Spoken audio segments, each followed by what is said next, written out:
el sistema de salud en Argentina es bastante generoso. Obviamente que está en colapso y en crisis hace muchos años y bueno, y ahora cada vez más.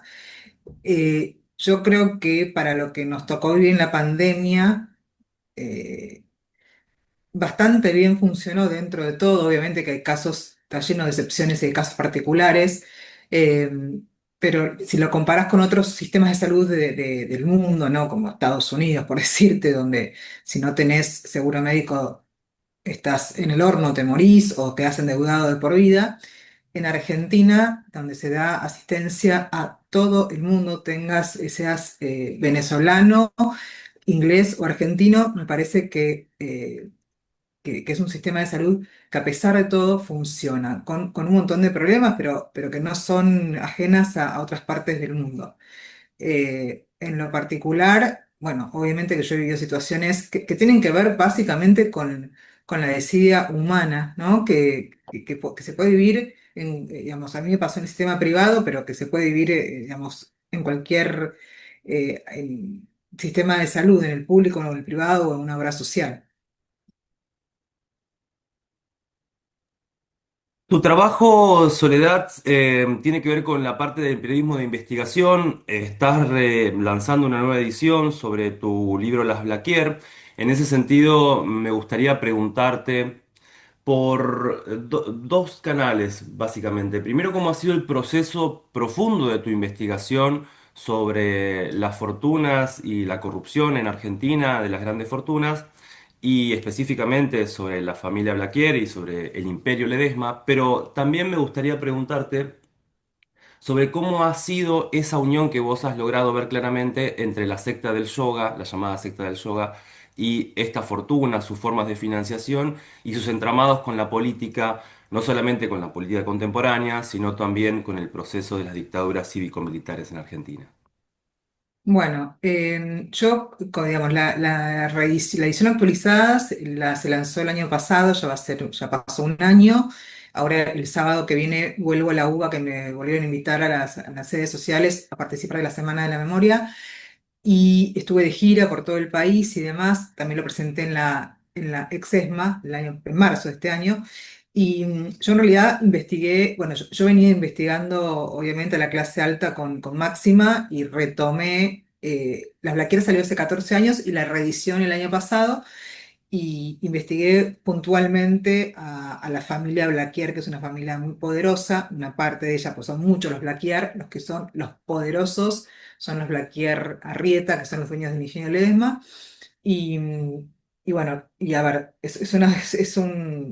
el dueño del Ingenio Ledesma era Carlos Pedro Blaquier, que era un tipo muy siniestro y que lamentablemente murió impune. Por eso para mí es muy importante seguir hablando de esto, porque Blaquer, por un lado, durante la última dictadura militar argentina, eh, fue aliado del general Videla, del genocida Videla, para realizar lo que se conoce como la noche del apagón o la noche de los apagones, que fue un suceso espantoso que orquestaron juntos en General Libertador San Martín, en Ledesma, que es donde funciona la empresa Ledesma.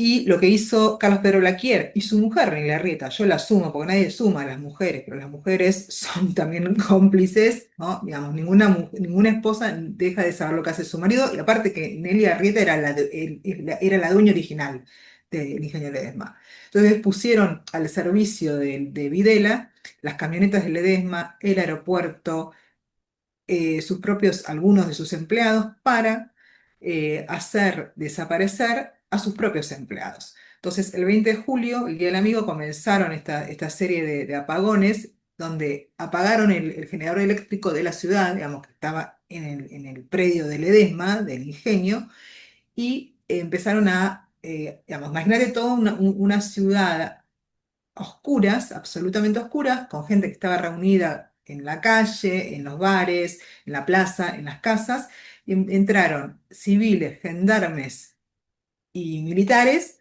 a secuestrar gente, a golpearla, a embarazadas, mujeres, jóvenes, gente grande, maestros, sindicalistas, todo tipo de gente. Esto orquestado por Videla y por Blaquier. Y en estas noches hubo 400, hubo 55, 400 personas secuestradas, ¿no? Y torturadas, y el día de hoy continúan 55 personas desaparecidas. Por esta atrocidad, Blaquier fue juzgado tardíamente, entonces cuando ya se lo quiso, digamos, fue vino, cuando se lo quiso volver a juzgar ya el tipo tenía demencia senil, no se pudo hacer nada, y ahora nuevamente volvieron a imputar a Alberto Lemos, que era su mano derecha, era un militar que operaba, digamos, como mano derecha de él, que también tiene 80 y pico de años. Si no se apuran, se va a morir impune, como murió. Recordemos que falleció en 2023 en Sí, impunidad completa. total. Y por otro lado, eh, sí, también en 2023 fue por ahí, o 2022, se desmantela la Escuela Argentina de Yoga, que es una red de trata de personas que funcionó durante 30 años, yo creo que sigue funcionando, y una red de trata famosísima en el momento, ¿no? Porque tenía base en Nueva York, en Las Vegas, en Londres, y era una red de trata gigantesca que tenía la banca que tuvo en los años 90, tuvo la banca de Menem, de Rukauf, de gente muy poderosa, entre ellos Carlos Pedro Blaquiar. Yo me entero, como se entera todo el mundo, cuando desmantelan la red, eh, que muy livianamente hablan de que Carlos Pedro Blaquier era uno de los clientes. Y esto queda ahí, ningún medio profundiza demasiado, ¿por qué? Porque el ingeniero les llama pauta en todos los medios. Entonces, cuando reedito el libro, obviamente me pongo a investigar la Escuela Argentina de Yoga, accedo a los expedientes y Carlos Pedro Blaquier estaba súper implicado. Era uno, digamos, tuvo por más de una década relación con esta secta, con esta red, y financió y puso mucha plata. Eh, bueno, eso está todo en el libro, en el primer capítulo, y de hecho, bueno, ahora me están demandando una persona de la Escuela Argentina de Yoga, bueno, estamos en juicio, me hizo un juicio. ¿Para qué? Porque lo que ellos hacen es tratar de, esto es como un modus operandi de ellos, ¿no? Si vos hablas de ellos, te empiezan a mandar cartas documento para silenciarte, cosa que no han podido, de hecho. eh, el juez, ellos pidieron una cautelar para que yo no nombrara a una de estas personas y para que el libro salga de circulación, y el juez se la denegó. Así que bueno, el libro está más vivo que nunca, por suerte. ¿Recibiste amenazas, querida Soledad, en tu proceso de investigación, tanto en el libro de Las Blaquier como en otros, o algún Sí. tipo de intimidación? A ver, sí, a ver, no, una vez no, hace poco me escribieron y alguien de este lugar, de la escuela, diciéndome que yo tenía cámaras en mi casa y que ellos me veían todas las mañanas cómo me cambiaba y me dijeron dónde exactamente tenía cada una de las cámaras. Eh, Así que bueno, eso fue bastante espantoso. Después, cuando hice Máxima, sí, en su momento me llamó el jefe de prensa y protocolo de la Casa Real para decirme que si seguía investigando me iban a demandar. Después se retractaron. Y también, después también hace poco, por algo que yo estaba investigando, de una farmacéutica muy conocida, me escribió el abogado de ellos, 11 de la noche, me mandó una esquela donde como para apretarme básicamente, ¿no? Que no hablara de nada de esto. Así que bueno, sí es algo muy común que te apreten, te demanden, ¿no? Sí, Es innegable para quien recorre tu obra ver cierto hilo conductor, no solo por las narrativas y por el espíritu de las investigaciones en sí mismo, muy arriesgadas y muy gallardas, hay que decirlo, hay que tener un espíritu combativo realmente para meterse con el entramado más sucio de la Argentina, en términos no solo de desaparición de personas, sino también de violación de infinitas leyes, tanto en el mercado como en el sistema civil y bueno, como lo estamos sabiendo, amenazas a la prensa. Pero entre Máxima, las Blaquier y el negocio de la salud, vos estás en diálogo con una clase social muy alta que tiene injerencias en Europa y muchas injerencias en la política. Nosotros atravesamos una pandemia donde se tomaron decisiones que llevaron a la Argentina a ser el único país que estuvo en un resguardo, por llamarlo de alguna manera, obligatorio para prevenir, bueno, el deceso de muchos de nosotros y nosotras, depende de rangos etarios, etcétera, pero por las vulneraciones del sistema de salud. ¿Vos ves algunos lineamientos entre tu obra y el sistema político, pero específicamente en... Yo no quiero hablar directamente de los sistemas de gobierno, pero hay mucho del gobierno actual del presidente Milei, pero también del presidente Mauricio Macri, donde sus funcionarios han tenido, tienen o están vinculados en cierta medida no solo a las familias poderosas y de nombres europeos, sino también a los negociados de la salud y diferentes negociados como ese de la familia Ledesma. ¿Vos ves en la que se llama la clase política, la casta, alguna unión, alguna vinculación entre estos negociados? ¿Por qué no cae la red de trata de la escuela de yoga, etcétera? Y mirá, te contesto lo último, ¿por qué no cae? Porque es financiada por jueces, por políticos, por empresarios, digamos, tan simple como eso. Imagínate, Carlos Pérez Blaquier era uno de los clientes, ¿no? Y nadie hizo nada. Eso te da la pauta de por qué no cae, porque ellos, digamos, tienen muchos estos delincuentes tienen el aval de toda esta gente. De hecho, cuando sale a la luz lo de la Escuela Argentina de Yoga, los hijos de Carlos Pérez Blaquier le presentan un escrito al juez diciendo bueno, que los que las acciones privadas de su padre nada tenían que ver con la empresa, que por favor no se confunda los tantos, ¿no? Imagínate así un montón de gente. Y por otra parte, el líder de esta red, que es Juan Perkowitz, que es un contador que también tiene 80 y pico, y que sí, ahora están todos de vuelta, ya estuvieron presos 2 meses, en el 2023, 2022 y los excarcelaron. Juan Perkowitz está en la casa a la espera de un juicio oral y público. Si no si ya no lo llevan a juicio, va a morir impune también. Y esta gente lo que hacía, Juan Perkowitz, era extorsionar a todos los clientes, a todos los financistas, porque, aunque vos no lo puedas creer, por un lado estaban estas mujeres, hacían muchos delitos, pero la explotación sexual, estas mujeres eran como las novias, ¿no? Le pagaban y eran como, ellos les decían en la jerga, eran las novias de estos empresarios. Muchos de estos empresarios, como Carlos Pero Blaquier, iban a donde funcionaba la secta, la escuela, la red, en Villa Crespo, en la calle Avenida Estado de Israel o en Guardia Vieja. Y aunque vos no lo puedas creer, un tipo como Blaquier, que es mega millonario, iba muchas veces, pero toda la semana, te digo, a un departamento que él ya tenía con una de estas mujeres, iba y se quedaba ahí. Entonces, a mí me parece una locura que un tipo con tanto poder se expusiera y si fuera un barrio como Villa Crespo a meterse en un departamento. Entonces, esto hay testigos que lo afirman, no lo digo yo, está en el expediente. Entonces, lo que hacía Perkowitz era filmarlos y sacarle fotos a toda esta gente que iba a la Escuela Argentina de Yoga. Entonces, los extorsionaba. Entonces, por eso esta gente, digamos, tiene tanta banca. ¿Cuál es tu opinión respecto de los jueces que tratan en las causas, no solamente las causas que fueron desde la dictadura cívico-militar, con la competencia que tuvo el ingenio Ledesma, no solamente en las trágicas noches, sino también, por ejemplo, en la destrucción de su competencia en Tucumán, sino también con los jueces que atienden las causas de la secta del yoga? Y la verdad que yo no puedo entender cómo no avanza esto, realmente, cómo no avanza rápidamente. Si no avanza rápidamente, no es justicia. Y yo, en uno de los expedientes, hay un juez que declara inocentes a esta gente, ¿no? Y digo, ¿cómo puede ser que declare inocente con todas las pruebas que hay? Y después me entero que este juez toma café con uno de las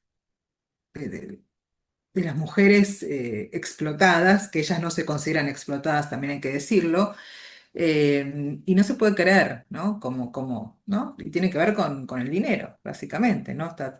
Son corruptos.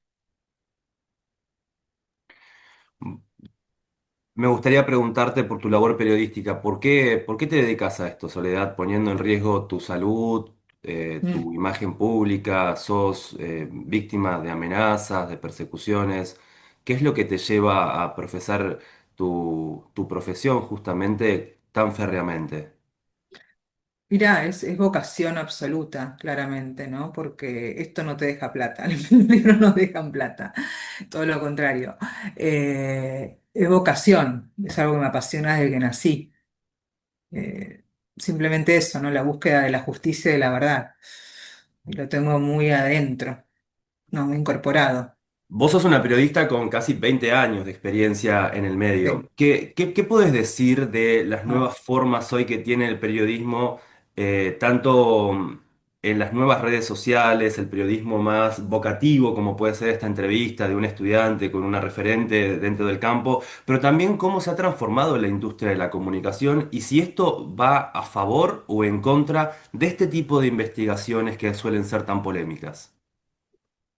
Mirá, creo que hay lugar para todos qué sé yo, a ver, por un lado creo que la tecnología y las redes está buenísimo porque uno puede acceder a información mucho más rápido y después tenés gente que hace cualquier cosa, ¿no? Bueno, uno elige qué consumir, ¿no? La verdad. Me parece que hay cosas, espacios que están buenísimos, pero también que el periodismo eh, tal como yo lo ejercí en la época que había redacciones, que la verdad que estaba buenísimo.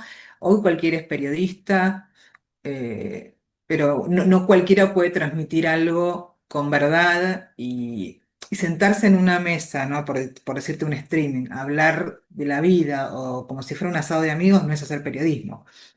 Eh, la verdad que yo no me identifico con eso en absoluto. También, obvio, soy de otra generación, pero, qué sé yo, me imagino que hay periodistas jóvenes que son muy buenos y esto, obviamente que las redes democratizan todo, pero también bastardean mucho, ¿no? La comunicación o el periodismo. Por supuesto. Me gustaría hacerte dos preguntas más en relación a tus libros y después hacerte otra en relación a tu carrera. La primera es en relación a tu libro El negociado de la salud. Hoy tenemos declaraciones maravillosas de senadores, la senadora por Córdoba, que maravillosa, diciendo que no ha visto nunca una ley que diga que los niños tienen que atenderse en el Garrahan. Hoy la Mutual Ioma está realmente en una situación desesperante. Vos tenés Sí, una trayectoria muy férrea y una investigación muy potente sobre el sistema privado de la sí. salud. Y acá en Argentina surgió un debate en relación, o bueno, no podemos llamarlo un debate, pero sí algunas menciones de, de políticos como la expresidenta Cristina Fernández de Kirchner o parte del peronismo con Guillermo Moreno que hablan en dos posiciones encontradas sobre el sistema de producción farmacéutica en Argentina y sobre la exportación o la importación libre de los mismos. Al mismo tiempo, en el panorama global, las amenazas del presidente Trump a los inversores de los laboratorios sobre buscar el precio mínimo común del mundo ha puesto de cabezas este tema. ¿Vos qué podés decir en relación a este complejo sistema que ancla los laboratorios con las prestadoras de salud públicas, privadas y el sistema político? Y, a ver, las farmacéuticas mueven el mundo, ¿no? O sea, ahora tengo la tele prendida y no me canso de ver publicidades de laboratorios. Lamentablemente manejan el mundo. Y esto que pasó, por ejemplo, que está pasando con el fentanilo y demás, que es un espanto, eh, esto ya lo vivimos, ¿no? Yo me acuerdo cuando estaba investigando para el negocio de la salud, que cité un caso del laboratorio, no me acuerdo si era Bayer, no era Bayer, era Glaxo, que hizo un experimento COMPAS con una vacuna, que estaban entongados desde Mansur hasta el ministro de Salud de Córdoba, había un montón de gente, de políticos entongados, y hicieron un experimento para hacer esta vacuna COMPAS, que era contra la meningitis, qué sé yo, en niños, obviamente en niños pobres y le hicieron firmar a los padres que eran analfabetos, le llevaban como un montón digamos, de hojas, ¿no? De consentimiento y demás, y a gente que no sabía leer, y ellos firmaban. Y Entonces, bueno, estos chicos empezaron a descomponer, obviamente, y los médicos no nos dejaban llevarlos a cualquier hospital público, los tenían que ver los mismos médicos que estaban haciendo el ensayo. Entonces los chicos empezaron a descomponer, bueno, se murieron 14 niños, 14. Eh, y esto pasó sin pena ni gloria, ¿no? 14 niños, que si hubieran sido 14 niños de Nordelta, esto hubiera sido un escándalo, pero como fueron 14 niños recontra pobres, absolutamente pobres, eh, nadie hizo nada. De hecho, Glaxo siguió operando en el país sin ningún problema y demás. Y la multa que le pusieron a Glaxo fue ridícula. Y esto fue avalado por Mansur, ni más ni menos, que era en ese momento ministro de Salud y fue fue el funcionario en ese momento kirchnerista que más se enriqueció, obviamente, ¿no? Lícitamente. Entonces, todo esto está, digamos, el poder político y las farmacéuticas trabajan juntos por el mal, para mí, ¿no? Para mí no, digamos, está demostrado. Si no, ¿cómo puede ser lo que ocurrió con el fentanilo, ¿no? Con este laboratorio, HLL Pharma, ¿no? Eh, es un desastre. Y esto pasa en todo el mundo, no pasa solamente en Argentina, no es que en Argentina somos los únicos corruptos. Esto pasa, yo lo cuento en el negocio de la salud, digamos, los casos de corrupción con las farmacéuticas son en todo el mundo, hasta en países que uno dice, no, no hay corrupción, como Suecia, Dinamarca, ¿no? También pasa muchísimo. Y, porque aparte de los propios organismos que tienen que controlar a las farmacéuticas son corruptos. Em, Como, bueno, el MAT, ahora no me sale, ¿no? El organismo internacional que controla a las farmacéuticas, son sumamente corruptos. ¿Por qué? Porque los empleados que trabajan en estos organismos trabajan un tiempo en estos organismos que controlan a las farmacéuticas y después se van a trabajar a las farmacéuticas. Entonces, ¿no? La cuestión de la puerta giratoria. Bueno, eso no debería ocurrir. Vos has tenido oportunidad de ser corresponsal en diferentes lugares, sobre todo si no me equivoco, corregime, pero por lo que he investigado, estuviste presente en la Asunción de Máxima. Sí, sí. ¿Podés hacer algún comentario en relación a, bueno, el papel que ha tenido la Argentina en la familia real y cómo desde alguna manera hay ciertas conexiones desde la familia Zorrilleta, diferentes negociados, Sí. como no quiero hablar ya hoy en 2025 de un sistema colonial, pero bueno, desde lo cultural, desde lo económico, desde lo político, ¿qué referencias puedes hacer? Sí, yo por el libro estuve dos veces cuando lo fui a presentar y después en la coronación. Eh, bueno, a ver, todos sabemos, ¿no? La historia de que a Máxima, al padre de Máxima no lo dejaron estar en el casamiento porque él fue secretario de Agricultura de Videla y, y está bien, me parece que está bien, porque de hecho, supuestamente Máxima no sabía nada, ¿no? De lo que había pasado acá en la última dictadura militar argentina. Y esto yo lo hablé con Estela de Carlotto. Entonces, Máxima, cuando Que ella tuvo sabía. una reunión con Máxima Estela de Carlotto también, Sí, antes sí, de su sí, asunción. sí. Máxima fue como a charlar, a que Estela la pusiera en autos, ¿no? Y ella se comprometió, Máxima, a ayudar desde Holanda a abuelas, cosa que nunca hizo. Y, y bueno, digamos, me parece que está bien, ¿no? Lo que sucedió. También, bueno, el suegro, quien fue el suegro de Máxima, el padre del rey, del rey William Alexander, su padre Klaus, fue el príncipe consorte. Él también fue miembro del ejército nazi en su juventud. Así que bueno, nada, ¿qué decirte? Son cuestiones políticas y que no lo hayan dejado participar me parece bien. Fue una cosa igual, no obstante, el padre de Máxima iba a Holanda todo el tiempo, en el aeropuerto, fue declarado persona no grata, pero bueno, todas esas cosas las tienen que hacer para el afuera, obviamente. Me gustaría preguntarte yo, porque te sigo en Instagram, sé que vos brindás diferentes tipos de cursos, ¿Haces algún tipo de acompañamientos a periodistas? ¿Difundís tu obra por redes sociales, pero también la presentás en la Universidad de Buenos Aires, en librerías? Me gustaría preguntarte cuáles son tus perspectivas para lo que queda del 2025 y si quisieras dar algún anuncio o algún aviso, este es el momento. Bueno, gracias.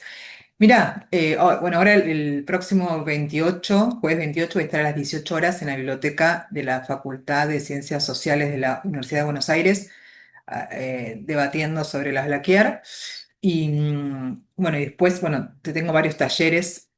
Hago un taller de investigación periodística virtual y otro de escritura. eh, y, y después, bueno, sigo escribiendo. Estoy con varios proyectos. Y bueno, por ahora, bueno, puedo decir eso nada más, ¿no? Con los Blaquier sigo como muy activa porque esto todavía ningún caso se ha cerrado. Entonces me parece muy importante seguir difundiendo el libro y además el libro tiene muchos temas súper interesantes, ¿no? Como por ejemplo, bueno, obviamente la noche del apagón, todo lo que ocurrió en la última dictadura militar argentina, la red de trata de personas, que es un negocio espantoso. Esta red no solamente explotaba a mujeres, sino que cooptaba familias, ejercía ilegalmente la medicina, reducción a la servidumbre, bueno, lavado de dinero. Después hablo de cómo se construyó, ¿no? El emporio o el dinero de los Blaquier. Hablo de historia, de política, de amores tóxicos, de la contaminación que produce el ingenio Ledesma en Jujuy, en General Libertador San Martín. Yo estuve el año pasado presentando el libro en Ledesma y no me más allá que me lo contaron, lo investigué, lo vi. Hay una montaña en plena ciudad, que es, no, no, es increíble, ¿no? De la quema del bagazo. El bagazo es el desecho de la caña de azúcar, que es recontra tóxico. Y eso lo queman al aire libre. Es una Produce una locura. enfermedad de vías Claro, respiratorias en larga claro, exposición a digamos, vagasosis.